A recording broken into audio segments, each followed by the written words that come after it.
በስመ አብ ወወልድ ወመንፈስ ቅዱስ አሃዱ አምላክ አሜን።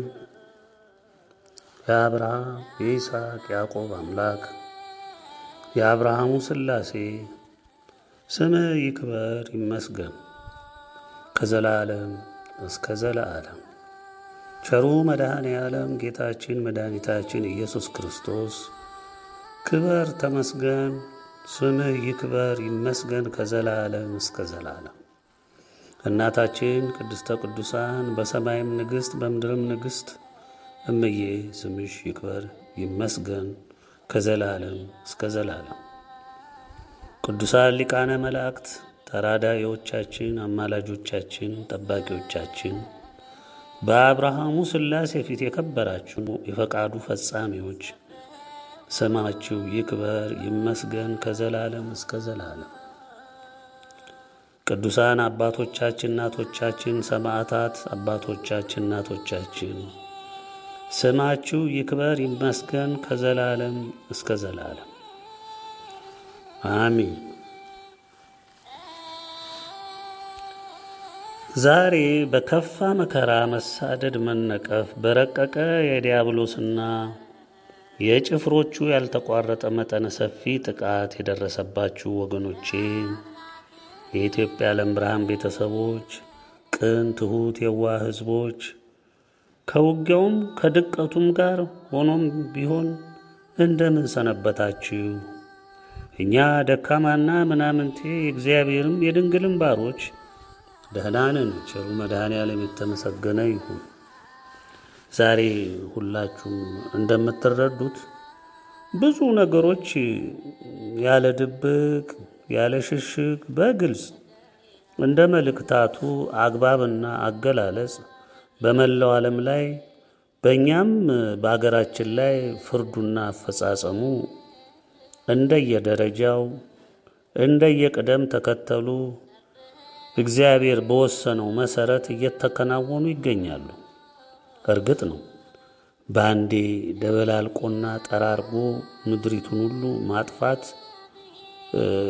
ምንም የሚያጠፋው ጊዜ የለም።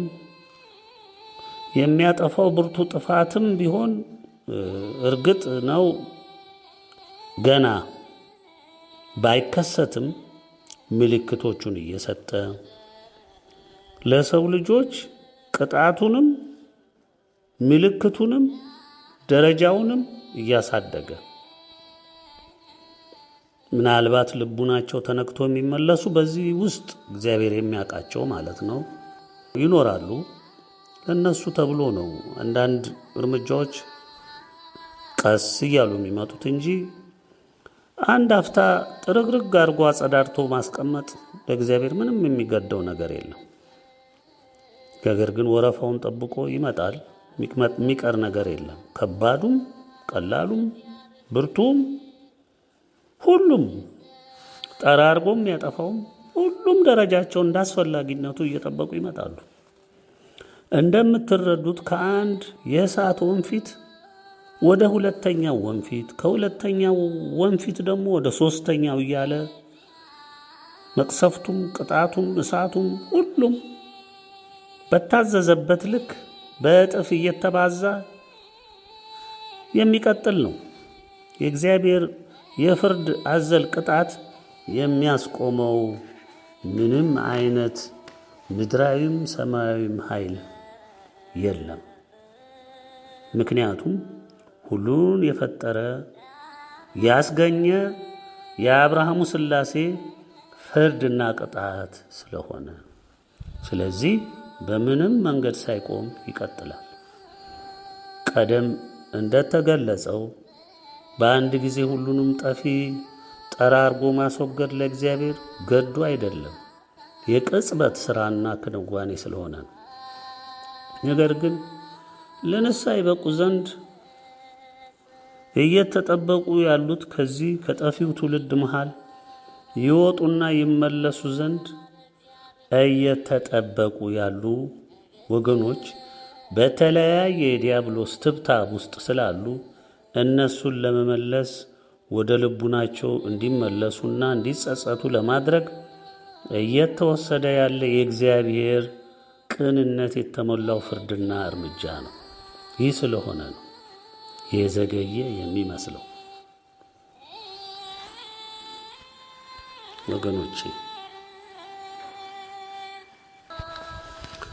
አሁን ግን ያ ጥበቃ፣ ያ ጊዜ መስጠት፣ ያ ትዕግስት ሁሉ አልቆ እንደ ኖህ መርከብ በሩ ተከርችሞ የፍርድ ሂደቱ በመቀጠል ከጀመረ 4 ወራት አስቆጥሮ ጥፋቱም እየበረታ ጨለማውም በብርቱ እየጨለመ በስተመጨረሻ ሙሉ በሙሉ ዓለም ሞት ይነግስበት ዘንድ የተደነገገ ነውና የተወሰነ ነውና አዋጁም የተደነገገው ግልጽ ስለሆነ በቤትም ውስጥ እንኳን ሞት የሚሻውን የሚወስድበት ጊዜ በገሃድ ይመጣል። አሁንም መጥቷል። ዛሬ ላይ ወገኖቼ በአገራችን እንደምትመለከቱት ጦርነት፣ ረሃብ፣ የኑሮ ውድነት፣ ስደት፣ መበተን፣ ሞት፣ እስራት፣ በሽታ በየአይነቱ የሰው ሕሊና ከሚሸከመው በላይ ተንሰራፍተዋል። ይሄ ደግሞ በራሳችሁ ላይ እያለፈ ያለ ስለሆነ መናገር ወይም መመስከር ዛሬ አስፈላጊ አይደለም። ሁሉን ታውቁታላችሁ ማለት ነው። በየደጃችሁ ሁሉም የጥፋት እጅ በየደጁ እየደረሰ ስላለ ማለት ነው። ታዲያ ልብ ብላችሁ አስተውሉና ስንቱ ሲጸጸት፣ ስንቱ ልቡ ሲሰበር፣ ስንቱ በፈጠረው አምላኩ ላይ እንዳመፀ ሲገነዘብ አያችሁ። የት አለ የሚጸጸት? አለ የሚመለሰው? ወዴት ጋር አለ?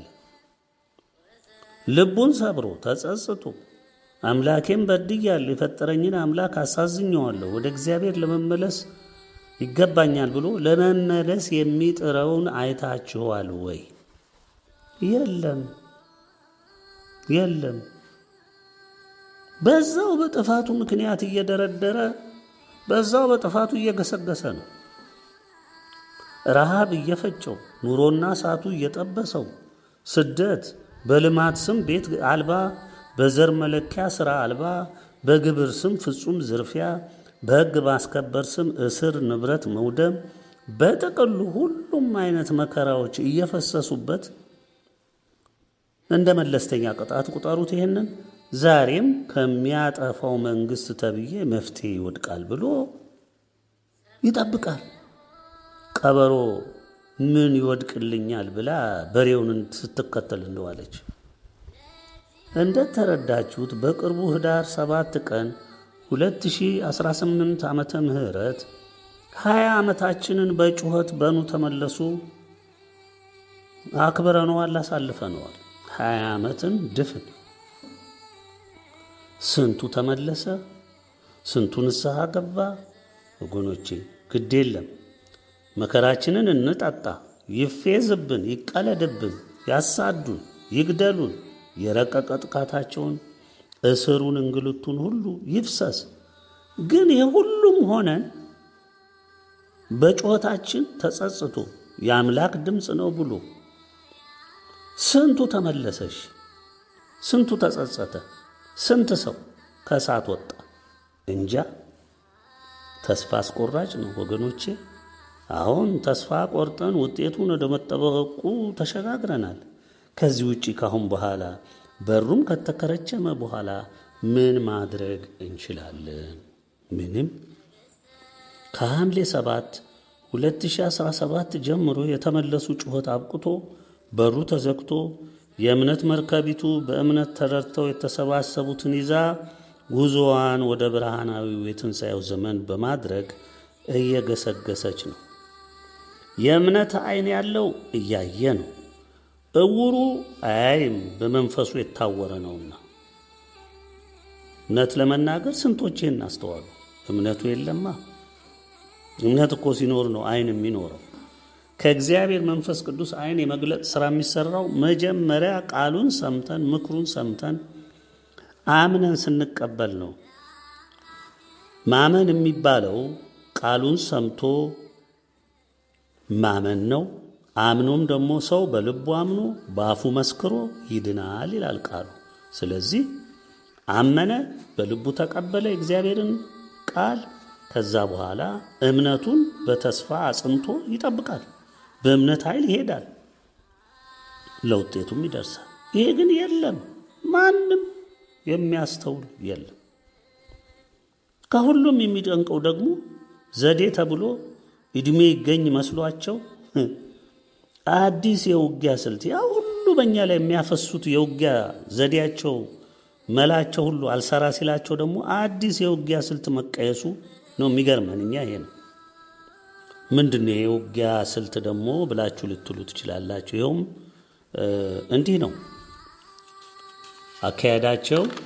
ቀደም የሄዱበት ስልት ያው የምታውቁት ስለሆነ አጥፋው፣ እሰረው፣ ከቤተ ክርስቲያን አባረው፣ ግደለው፣ ያለ ስሙ ስም ስጠው፣ ለሕዝቡም እምነትን የሚያጠፉ መጡብህ፣ አዲስ እምነት ይዘው መጡ በለው፣ አሳደው ተባለ፣ ተነገረው።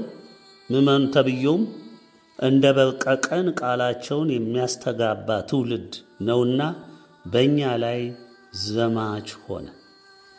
ይሄም ተሳክቶላቸዋል እኮ። ብዙ ጎርተውናል በእውነት። በዚህ ዘመን ይህን ያህል ጉዳት እኛ ይደርስብናል ብለን አላሰብንም፣ ግን ብዙ ጉዳት፣ ከመጠን ያለፈ ጉዳት በእኛ ላይ ደርሷል። ብዙ ወንድሞቻችን ብዙ እህቶቻችንን ገብረናል። ታስረዋል፣ ተሳደዋል፣ ተንገላተዋል፣ ያለ ስማቸው ስም ተሰጥቷቸው ተንከራተዋል። የእምነቱ መሪዎችም የፖለቲካ መሪዎችም ምዕመኑም በአንድነት ዘመቱብን። ብዙ መከራም ወረደብን። እንዲያም አድርገው ያገኙት ውጤት የለም። እውነቱ የእግዚአብሔር እውነት ነውና ሊያጠፉን አልቻሉም። 10 መልእክታቶች ተላልፈዋል። ብዙ መግለጫዎች ፈሰዋል። ብዙ ትምህርቶች ዓለምን በሙሉ የሸፈነ ደብዳቤዎች ለሁሉም አገሮች ቢደርስም አልሰሙም፣ አላዳመጡም። እኛን ምን ገደደን? እንቸገረን? ትእዛዙን ፈጽመናል። ባለማሰለስ ጥረናል። በሁሉም ማህበራዊ ሚዲያዎች ያልተገለጸበት መንገድ የለም። እውነት እውነት ነውና በተግባር እየተፈጸመ የመጣው መልእክቱ እየሰፈራቸው እየለካቸው ወደማይቀረው ሞታቸው እየነዳቸው መሆኑን እንደማይክዱት ሆኖ ይጠርጋቸው ስለጀመረ እንደ እውነቱ ማሳደዱም መግደሉም ማሰሩም ስምም ማጥፋቱም መጠነ ሰፊ ፕሮፓጋንዳውም ቀጥለው ባሉበት ሌላ ተጨማሪ አዲስ ስልት ደግሞ ቀየሱ። ምክንያቱም ምንም ጥቅም አልሰጣቸውም። ያ ሁሉ ተደርጎ ያ ሁሉ ተከናውኖ የእግዚአብሔር እርምጃ የእግዚአብሔርን እውነት ማስቀረት አልቻሉም።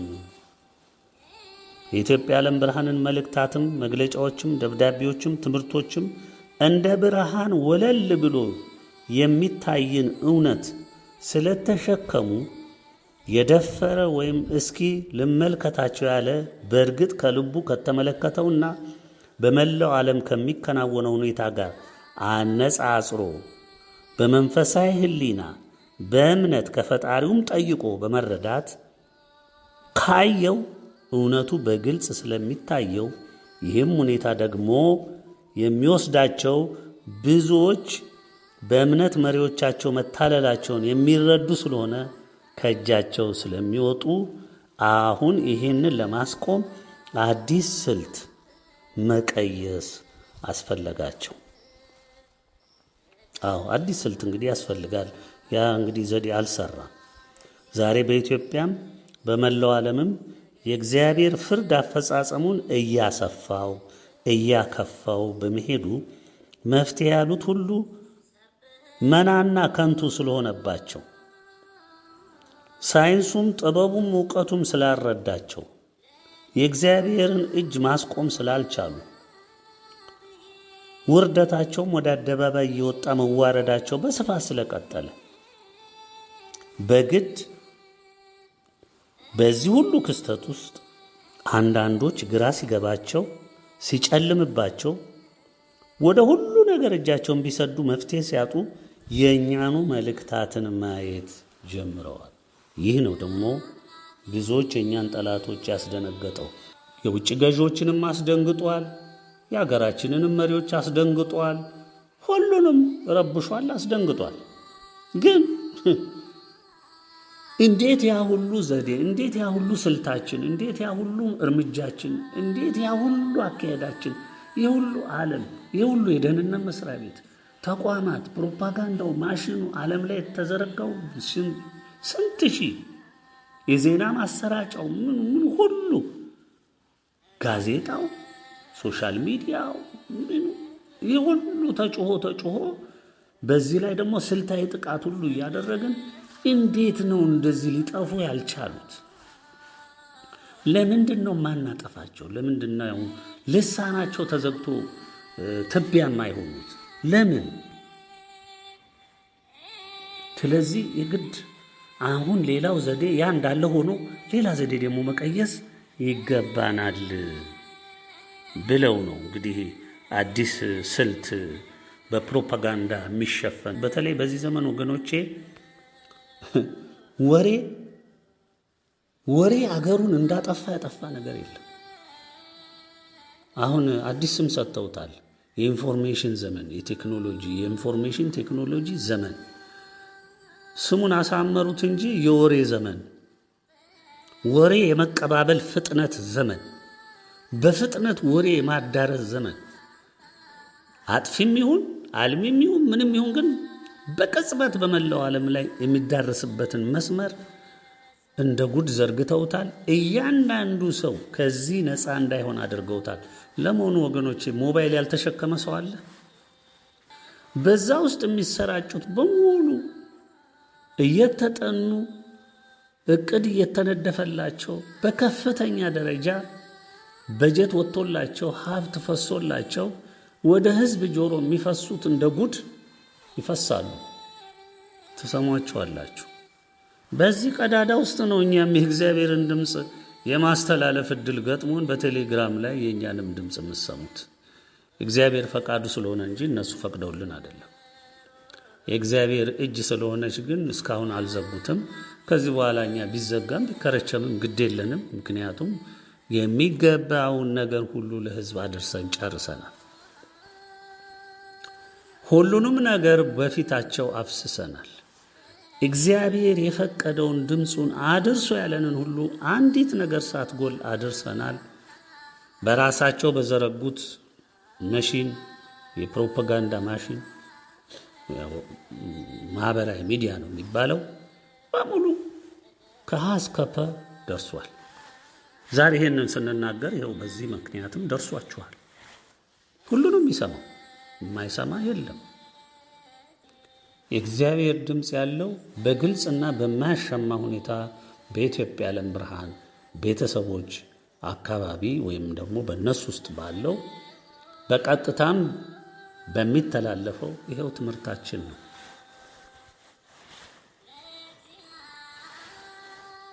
ተቃይንቶም የሚመጣው ከእግዚአብሔር ነው። መልእክታቱም ወደ እናንተ እንዲደርስ የሚደረገው በእግዚአብሔር ፈቃድ ነው። የወደደ ይሰማዋል፣ ያልወደደ አይሰማውም። እርግጥ ነው 8 ቢሊዮን የተጠጋ ህዝብ አለ በዓለም ላይ። መስማት ሊሰሙት ይችላሉ፣ የሚቀበሉት ግን የሉ።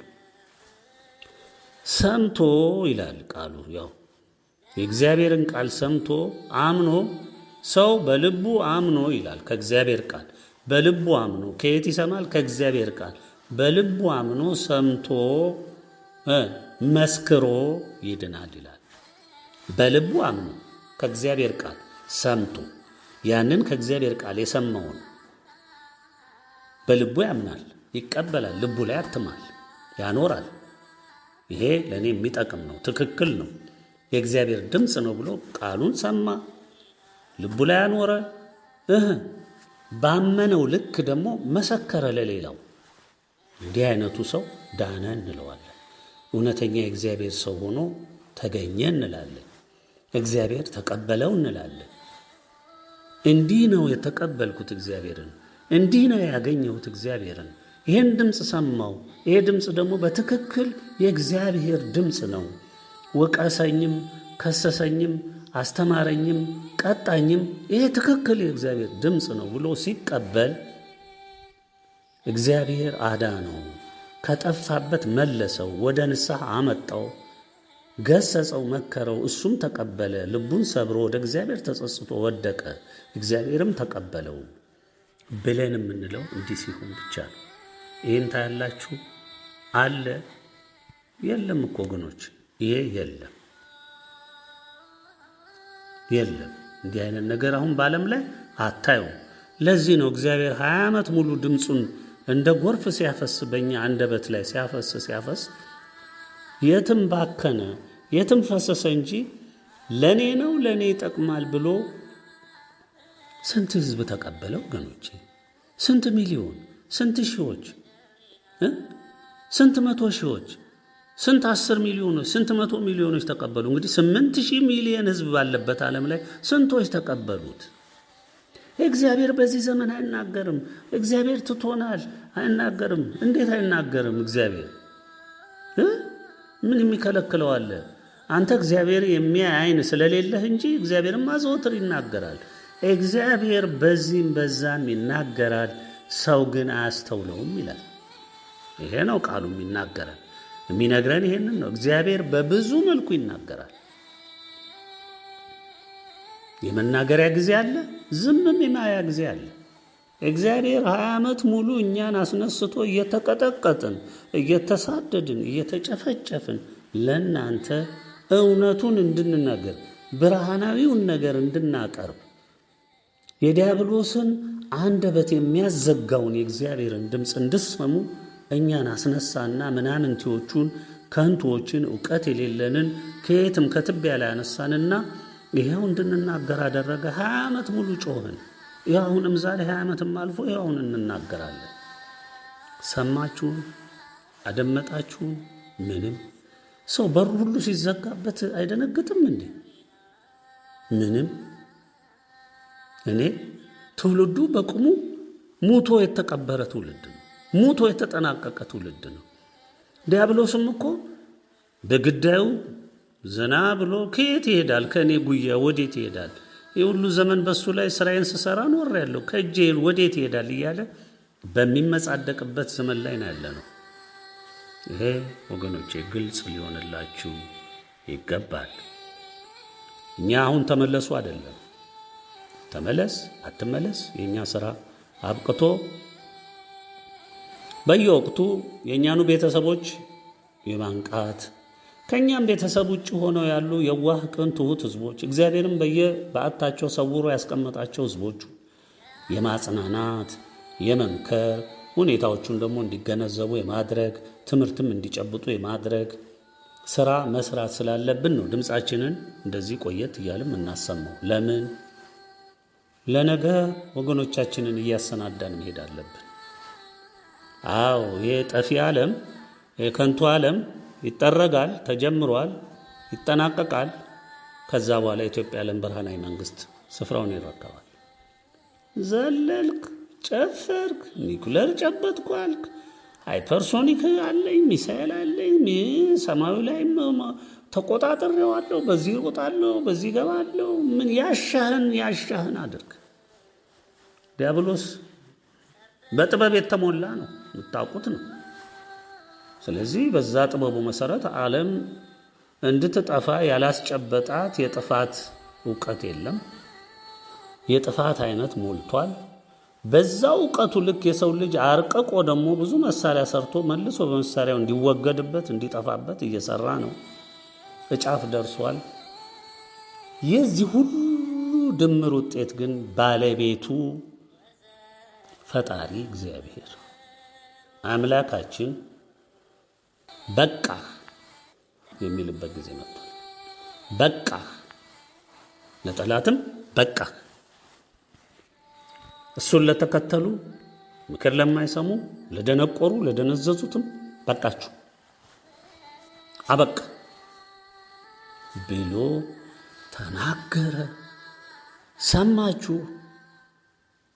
ስለናቃችሁ ምን የሚለወጥ ነገር አለ? እኛን ስለጠላችሁ ምን የሚቀየር ነገር አለ? እኛን ስላሳደዳችሁ እኛን ስለገደላችሁ የእግዚአብሔር ፍርድ ይለወጣል? ይቀየራል? በራሳችሁ ላይ ሞት የሚያስለምን የከፋ ፍርድ ከማቸት ውጪ ምንም የምትለውጡት ነገር የለም።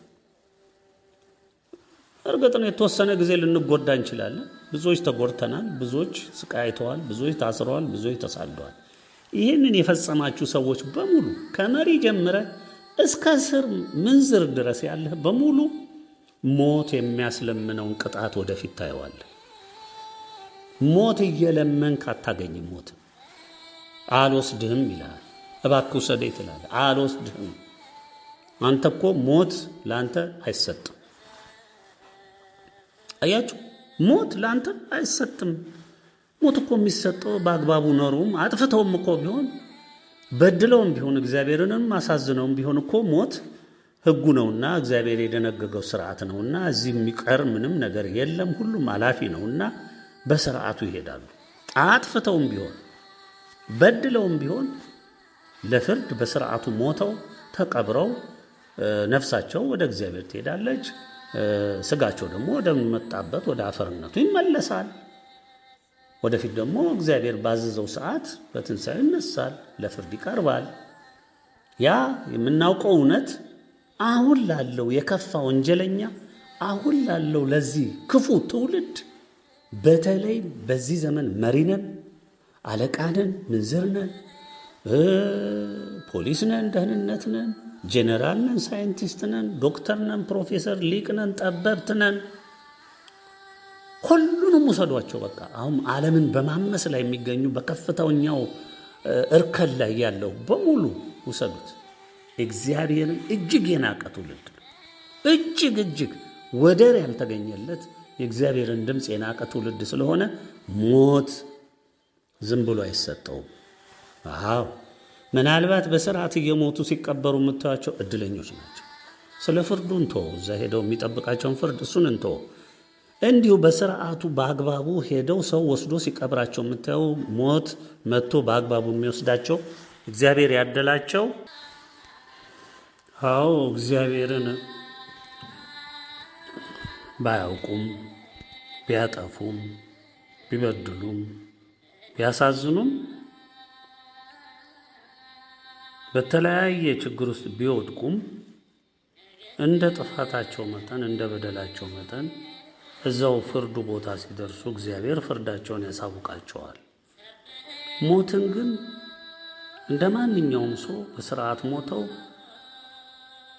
ከዚህ ካለንበት ዘመን በፊት ሲከናወን እንደኖረው ሁሉ ወደ አባቶቻቸው ይፈልሳሉ። ወደ ሲኦል የሚሸኘው ወደ ሲኦል ይሄዳል። ወደ ገነትም የሚሄደው በእግዚአብሔር እየተመሰገነ ወደ ገነት ይሄዳል። ያኛው ደግሞ እየተወቀሰ ነፍሱ በሲኦል እንድታርፍና የመጨረሻውን ፍርድ ወደሚጠባበቅበት ጨለማ ይገባል ማለት ነው።